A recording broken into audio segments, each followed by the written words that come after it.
What is going on, everyone? Welcome to the Poke Office. My name is Colin. Today's video is an update on Scarlet and Violet 151.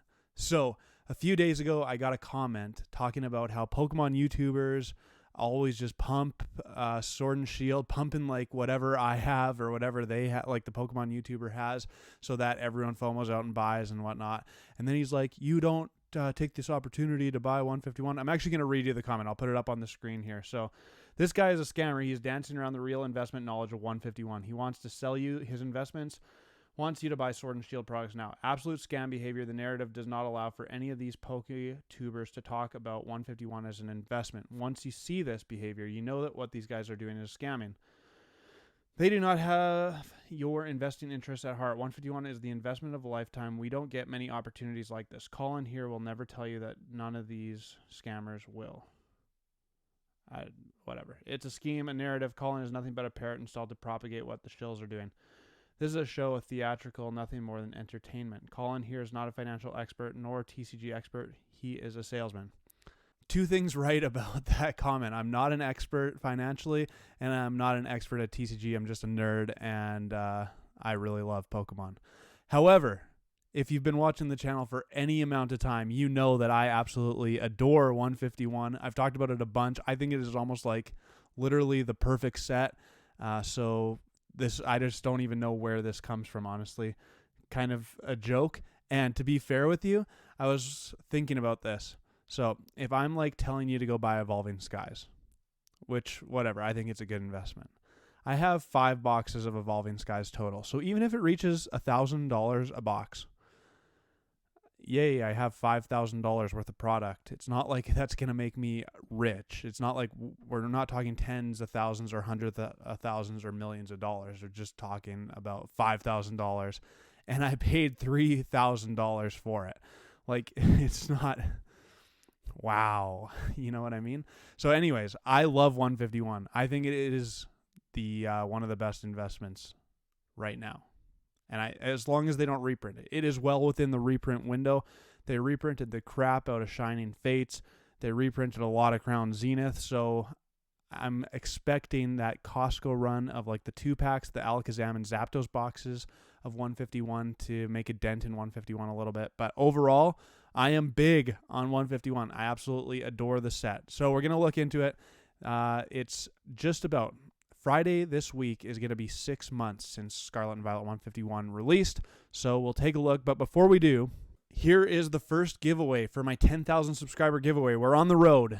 It's coming up soon. So first giveaway that I'm announcing is these 2 PSA graded cards, both Gem Mint 10s from Japanese Classic Collection.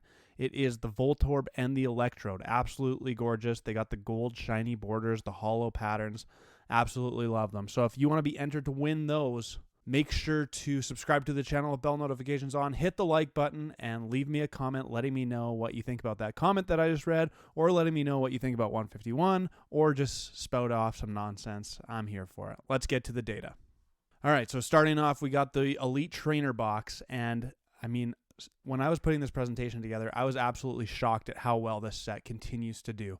The Elite Trainer box down 0.7%. It's negligible. Still at $56.61.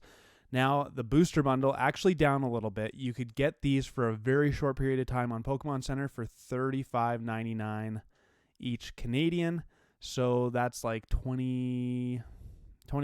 I can't remember the exact price in US dollars, but they're more than what the retail is. $37.51. And I would expect, I mean, there's been a lot of drops for this product on like Best Buy where you can buy 3 at a time.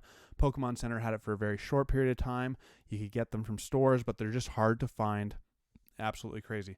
Then we have the UPC, which is awesome. It comes with 16 packs plus some really awesome promo cards, down 1.2%. Negligible.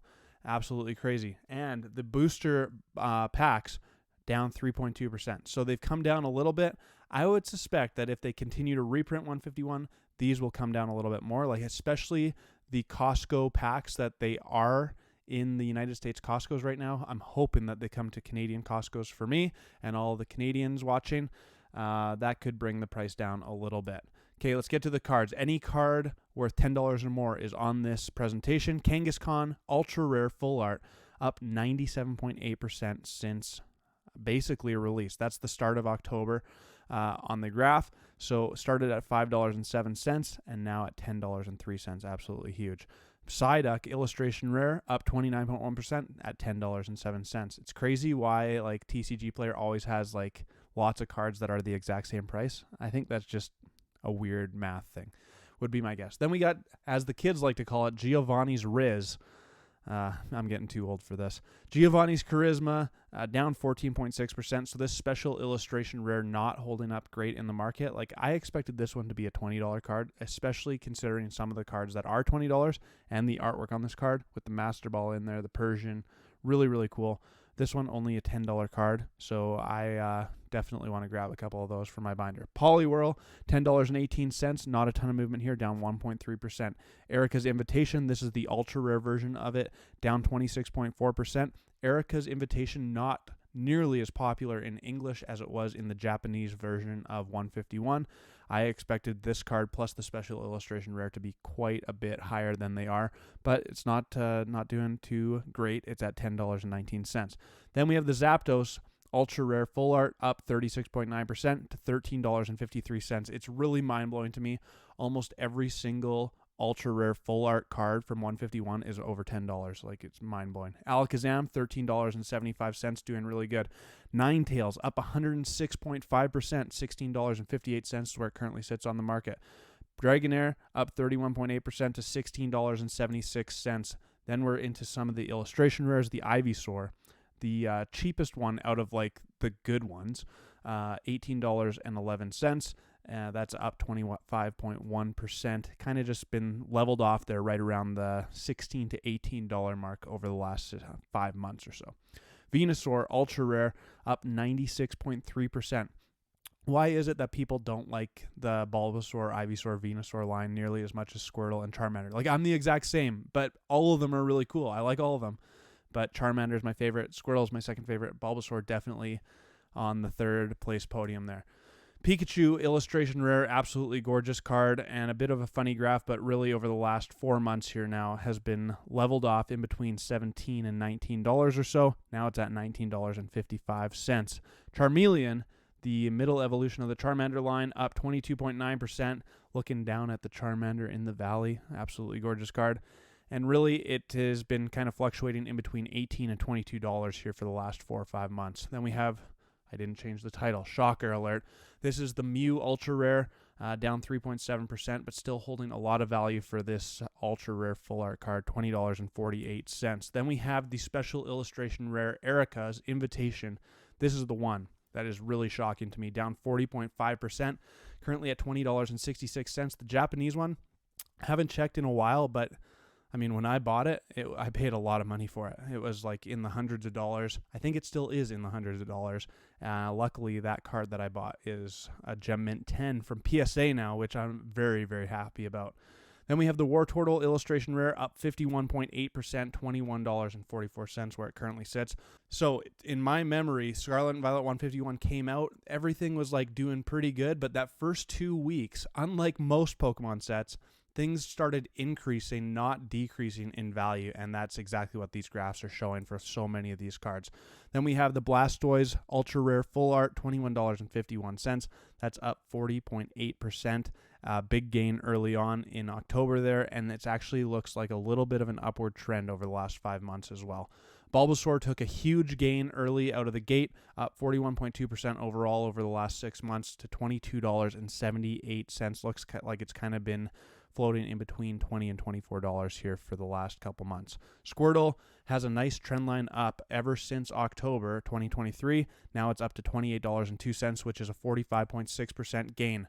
Special illustration rare Alakazam in the opposite direction, going down. Started at $34.52. Now it's at $28.23, down 18.2%. We'll see if this one can level off. It's been really trending down the whole 6 months since Scarlet Violet 151 was released.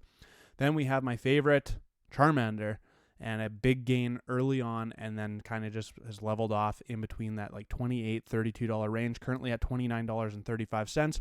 So overall, over 6 months, up 33.5%. Then we have Zapdos Special Illustration Rare. Just got this one a few months back as a Gem Mint 10. Absolutely beautiful. Scarlet Violet 151 from my perspective, is actually seriously hard to grade well. Like, I've gotten a lot more 9s than 10s from Scarlet Violet 151 so far.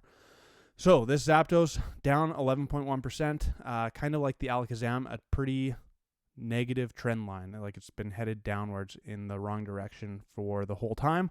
We'll see if this one can level off as well. Then we have Charizard Ultra Rare. This one doing really good, up 41.5%, and has just been climbing all throughout the last 6 months. I think, if my memory serves me correctly, I have never pulled this card, which is shocking because I've opened up quite a bit of 151. So maybe we'll do that today. That would be awesome. Then we have the big three. Finishing it off, the Venusaur or Special Illustration Rare, $41.87, up 3.3%. Like, this spiked up, almost hit $50. Now it's back down to $41.87. But really, over 6 months, it's still at the same place it started at. Blastoise, up 4.9%. Basically still at the same place it started at. It hit $50 and a little bit higher, hit a low of almost $40, and now it's back to right where it started. And then look at this, the Charizard. I really suck at changing the titles on these. My apologies. But the Charizard, right back to where it started. It is literally down 0.4%. It's almost negligible. Did hit that high of $134.98. This one, as a PSA 10, is an absolutely stunning card. Hard to get. I think I've graded 4 or 5 of them now, and only one has gotten the Gem Mint 10. But it's sitting in my collection. I'm very, very happy about it. So we got to try and continue opening 151. Let's get to it. I'm going to flip the screen around and open up 10 packs. All right, let's do this thing. First off, check this out. Just got it today as I'm recording. The Umbreon Flocked Funko. I am super pumped about it. It's absolutely brilliant, I'm going to be honest with you. And now, opening up one of my favorite sets of all time. So, what that commenter didn't know is that I legitimately love Scarlet and Violet 151. Don't get bored of it. It's just a total banger of a set. So, I'm just not buying it. But I hope you all don't feel like that, the regular viewers of the channel, because that's not at all what I'm doing. I'm literally just trying to report the facts, tell you my takes, and tell you what I'm trying to do in my own Pokemon investments. Like, I'm not trying to manipulate the market. I don't think a channel under 10,000 subscribers has enough power to manipulate the market, honestly. I would be shocked if I had any power for that. Like, I could see it if Pokerev or Cool Trainer Ryan was like, go buy this. Maybe it would manipulate it. Because I am really curious now with Cool Trainer Ryan trying to pull that Blaziken from Chilling Reign. Like, is that price of that card going to go up? Or remember when Pokerev was trying to finish Lost Origin and couldn't hit the Aerodactyl, and like, it was an outrageous amount of packs that he opened. 2,800 or something like that, if I remember correctly. That definitely changed the market. Like, people definitely thought that... Ooh, shiny energy. People definitely thought that Aerodactyl was going to be a really hard chase card to pull, and I remember the price going up on that one out of the gate there. So there's some level of something, but nothing too crazy, especially from someone small town like me. I just don't think that's a thing whatsoever. But let me know your thoughts, because, I mean, the other thing that I've been thinking about doing like a medium video on is the fact that, like, there is a level of echo chamber in Pokemon YouTubing. Like, of course, anyone who's talking about Pokemon investing probably going to talk about a lot of the same things. Like, that makes sense. They're all reporting the facts. Like, it's not that hard to think that Sword and Shield is a good investment right now. It's old. It's out of print. Lots of the sets are going out of rotation shortly. Scarlet and Violet isn't as well loved as Sword and Shield was. Like, why wouldn't we be talking about that, if you know what I mean? That's not to say I still dollar cost average into Scarlet and Violet era. Like, I want some of every set out of Scarlet and Violet era too. And I'm trying to get more Sun and Moon booster boxes. Like, I'm doing all sorts of stuff. I got my hands in a lot of different baskets. But of course I'm going to talk about how these Sword and Shield booster boxes are going absolutely nuts. Speaking about going absolutely nuts, these pull rates are brutal. I am taking one for the team right now. Yikes. Yikes. But still my favorite set. You can't take that away from me. Ugh. There we go. Alakazam. Ultra rare. That was on the list today. I think this is a $10 card. Not too shabby. Not too shabby. 2 packs to go. We still could hit something. And I would love to pull that Charizard again. Though I have pulled it a few times, so I have nothing really to complain about. But I can tell you, pulling Charizards is always fun. Always fun. Probably overprinted quite a bit, but still always, always fun. All right, last pack. Here we go. We need one more hit. One more hit to make it a decent video. One more hit. Only one Hollow Energy, too, out of 10 packs. That's rigged, if you know what I mean. Come on. Here's the chance. Nothing. Nothing. Yikes. Okay. 2 hits. Jinx EX and the full art ultra rare Alakazam plus a shiny Grass Energy. All right. That's going to do it for me at the Poke Office. Hope you enjoyed the video. I seriously love 151. If they don't reprint it, this thing is going to the moon ASAP. If they do reprint it, it's going to take a little bit longer. But I still think that 151 is legitimately one of the best sets out there. So investing-wise, people are going to want to rip 151 for ages to come, in my humble opinion. So let me know what you think. Make sure to subscribe to the channel if you haven't yet. Hit the like button for me. Hit the like button on all the videos. Come on now. Come on now. Yeah, I appreciate you. And until my next video, peace.